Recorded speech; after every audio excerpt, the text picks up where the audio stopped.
नाज़रीन, हैदराबाद ज़िले इंतजामिया सिंध हुकूमत जी बजट वारी पॉलिसी ते अमल कंदे शादी वारी तकरीब में वन डिश लागू कंदे मेहमाननि जो अंग महदूद करे छॾियो आहे। अपडेट वधीक मालूम कंदा सलीम मलाकान जी। सलीम, छा वधीक अपडेट आहे इन हवाले सां?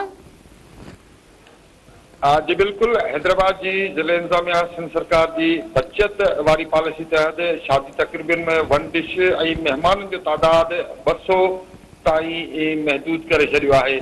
ही बचत मुहिम के तहत हैदराबाद में ज़िले इंतजामिया नयूं पाबंदियों लागू कयूं आहिनि, जंहिं मुताबिक़ शादी की तकरीब में मेहमान जो तादाद 200 ताईं महदूद किया वियो आहे। शादी हॉल्स, बैंक्वेट्स पब्लिक लॉज में सिर्फ एक डिश जो है पेश करण की पाबंदी लागू कई वही है। इन हवाले से नोटिफिकेशन जारी किया वियो आहे। हुकूमती जेके हुकुम आहिनि उन्हनि ते अमल दरामद करण जेके न कंदा उन्हनि जे ख़िलाफ़ जेको आहे कानूनी कार्रवाई की वार्निंग पिण जारी कई वही है। इहो चयो वियो आहे त रेस्टोरेंट्स, कैटेगरिक सर्विस ऐं शादी जी हॉल इंतजामिया के हिदायतुनि ते सख़्ती सां अमल दरामद करण जो हुकुम ॾिनो वियो आहे।